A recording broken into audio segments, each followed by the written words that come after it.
अनुलोम विलोम प्राणायाम इतना प्रभावशाली है। रिलैक्स, रुक जाओ। अब देखो, जो अनुलोम विलोम से फायदा होता है ना, वही फायदा शीर्षासन से होता है। बल्कि शीर्षासन के कम फायदे हैं। यो आसनों का राजा कहा जाता है शीर्षासन को, लेकिन शीर्षासन में हानियां भी तो हैं।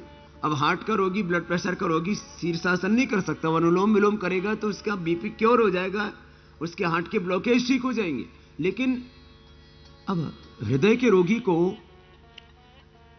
हम नहीं करा सकते शीर्षासन, उसको अनुलोम विलोम करा सकते। तब शीर्षासन में पहले तो बैलेंस बनाने में बहुत वक्त लग जाता है।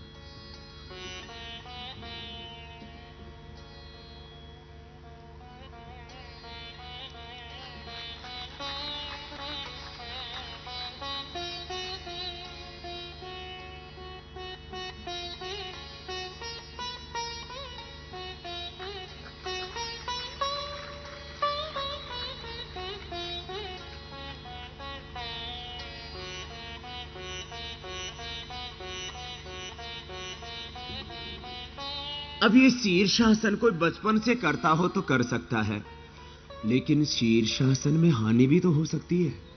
और बड़ी उम्र में क्या पता लगा कोई दिमाग की नस फट गई है, फिर पता लगा कि शीर्षासन किया और पूरा ही शीर्षासन हो गया।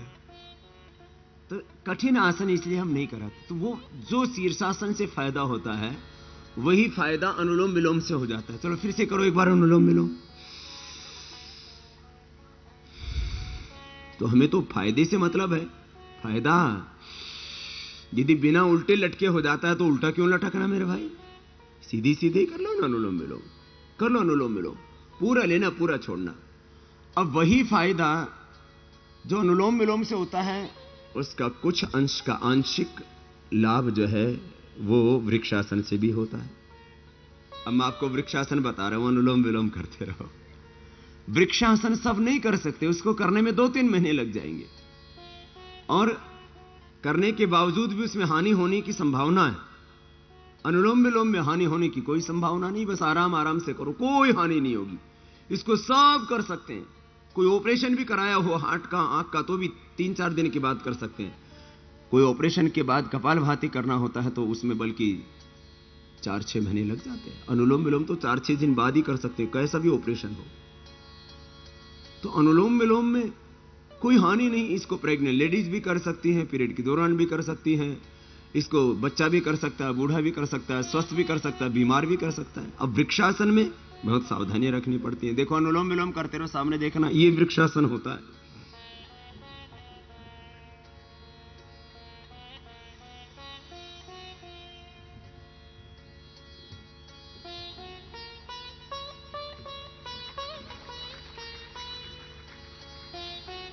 अब इसमें चलना,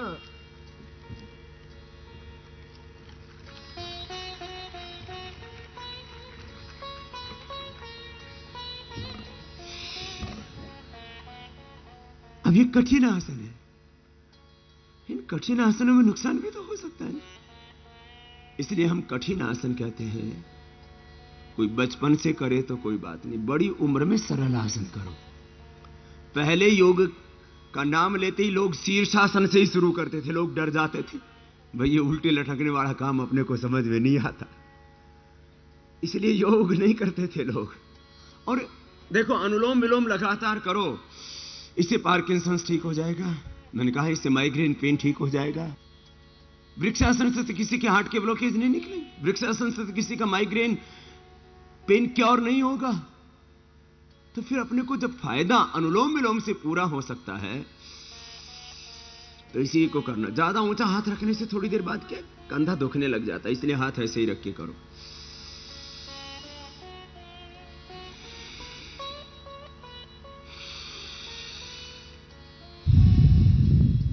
चलो रुक जाओ, अब देखो, अब कुछ सरल आसन करवाते हैं। 9 आसनों का पैकेज, उससे पहले 2-4 कुछ ऐसे आसन बताते हैं जो कभी कभी आप कर सकते हैं, किसी को रोग विशेष हो तो कर सकते हैं।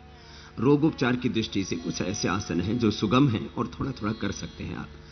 देखो बायां पैर पहले मोड़ लेंगे, पहले सामने कर लो, दोनों पैर सीधे, दोनों पैर सीधे। अब बायां पैर पहले मोड़ लेंगे, लेफ्ट लेग को सामने से मोड़ा, और मोड़ करके उसकी एड़ी को एनस के पास लगा दिया। बाएं पैर मोड़ा और बाएं पैर को सामने से मोड़ के उसकी एड़ी को एनस से लगा दिया। दाहिना पैर बाएं पैर के ऊपर रख दिया ऐसे, गोमुखासन। बाएं पैर नीचे से मोड़ा, सामने से मोड़ा बाएं पैर को, दाहिने पैर को क्रॉस करके बाएं पैर पर ऐसे रख दिया। ऐसे बैठ के देखो कितना आसान, गोमुखासन। ये सर्वाइकल स्पॉन्डिलाइटिस पेन के लिए। और एक आजकल बहुत समस्या बढ़ रही है जिसको बोलते हैं फ्रोजन शोल्डर। डायबिटीज वालों को तो करीब 50% ये समस्या हो रही है।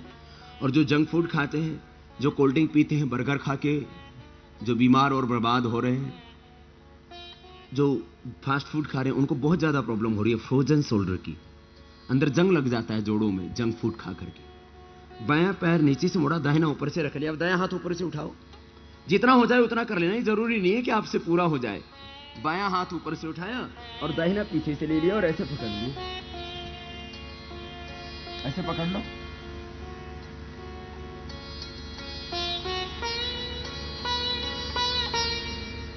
पकड़ में नहीं आता है तो पकड़ने की एक्टिंग तो कर सकते हो। हाँ? उससे भी क्या वो खिंचाओ तो आएगा ना, धीरे धीरे पकड़ में भी आ जाएगा। खुद के ऊपर खुद की पकड़ नहीं रही। बोले बाबा जी मेरी परिवार में ना पकड़ ढीली हो रही है। दूसरों पर पकड़ मजबूत बनाने वालों, एक बार जरा खुद पर भी तो पकड़ मजबूत बनाना। किसी के तो फासले अभी थोड़े ज्यादा छोड़ दो। खुद से ही खुद की दूरियां, ये भी तो है जीवन की कुछ मजबूरियां हमारी। बायां पैर पहले मोड़ा था, अब दाहिना पैर मोड़ लेते हैं। ये गोमुखासन फ्रोजन शोल्डर के लिए, सर्वाइकल स्पॉन्डिलाइटिस पेन के लिए, मूत्र रोगों के लिए, हाइड्रोसिल के लिए भी अच्छा होता है। जिनको टेस्टिकल्स बढ़ जाते हैं, जिनको पेशाब की कोई भी दिक्कत है, गैस के लिए भी बहुत अच्छा है। दाहिना पैर मोड़ा, बायां पैर ऊपर से रख दिया।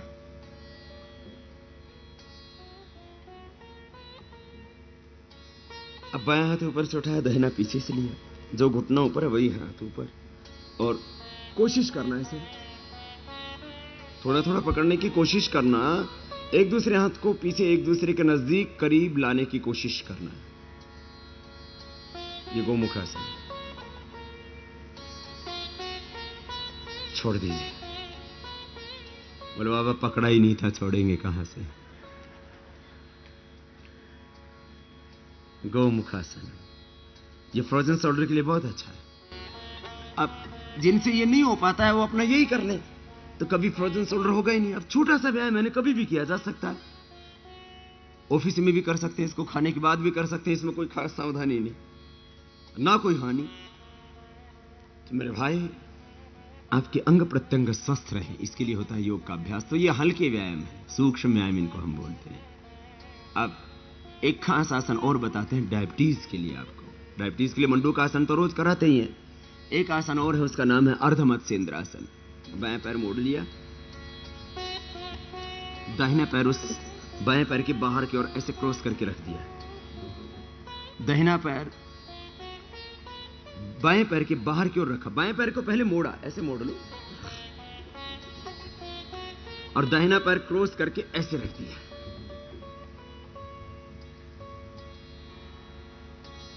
अब बाएं हाथ बीच से डाल दो। जितना कहता हूं उतना करना तो समझ में आएगा, नहीं तो लगेगा बाबा उलझ पुलझ हो गया, पता ही नहीं लगा किधर से मोड़ दिया। बाएं हाथ बीच से डाला, उस बाएं हाथ से इस दाहिने पैर के पंजे को ऐसे पकड़ लेना। देखो बाएं हाथ बीच से डाला है, उसे ये नीचे वाले पैर को नहीं पकड़ना है, ये ऊपर वाला जो पैर है ना सामने, इसके पंजे को ऐसे पकड़ना है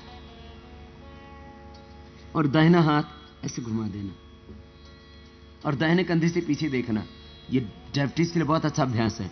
इसे पेनक्रियाज से पेनक्रियाटिक जूस उचित मात्रा में सिक्रेट होने लगता है, जिससे कि ग्लूकोज ग्लाइकोजीन में परिवर्तित होने लगता है।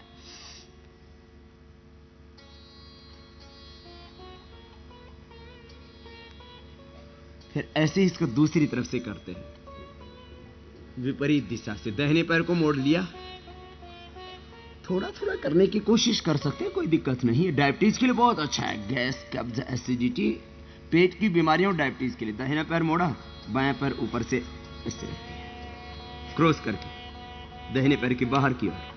अब दाहिना हाथ बीच से डाला, बाएं पैर के पंजे को पकड़ लिया,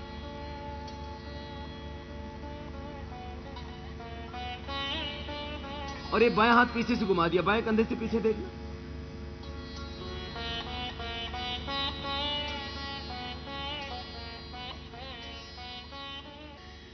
ये अर्धमत्स्येंद्रासन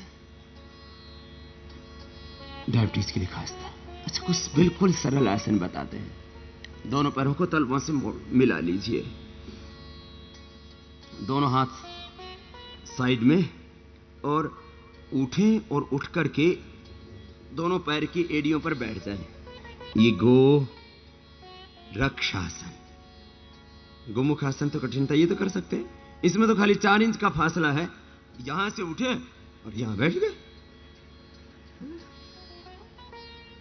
इतने फासले भी पूरी नहीं कर पा रहे हो, सीधे बैठ गए, दोनों हाथ घुटनों पर रखा। गोरक्षासन छोड़ दीजिए। जिनको लिकोरिया की प्रॉब्लम हो वो लौकी का जूस, आंवले का रस और उसमें शीशम के पत्ते भी और डाल लें तो वो लिकोरिया के लिए बहुत अच्छा होता है, जिनको धातु रोग उनके लिए भी। खैर, ये तो कुछ अतिरिक्त आसनों का प्रशिक्षण था। रोज आसन कितने करने हैं? रोज आसन 9 करने हैं। तो चलो अब उन्हीं को कराते हैं। वज्रासन में बैठ जाते हैं। देखो, अब वज्रासन में बैठ करके ही कई आसन होते हैं। उष्ट्रासन होता है, अर्धचंद्रासन होता है। उष्ट्रासन में ऐसे उठा दिया और ऐसे कर दिया, अर्धचंद्रासन में ऐसे कर दिया ये, और सुप्त वज्रासन में पीछे झुक गए।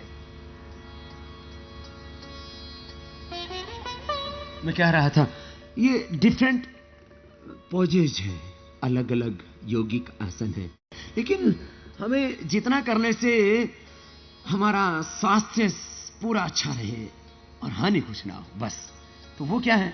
मंडूकासन। अंगूठा अंदर, अंगुलियों ऊपर, मुट्ठियां बंद, नाभि की दोनों ओर लगा दे। ये 9 आसन ऐसे हैं जो पेट के लिए, पीठ के लिए, कमर के लिए, संपूर्ण स्वास्थ्य के लिए, संपूर्ण आरोग्य के लिए उपयुक्त है।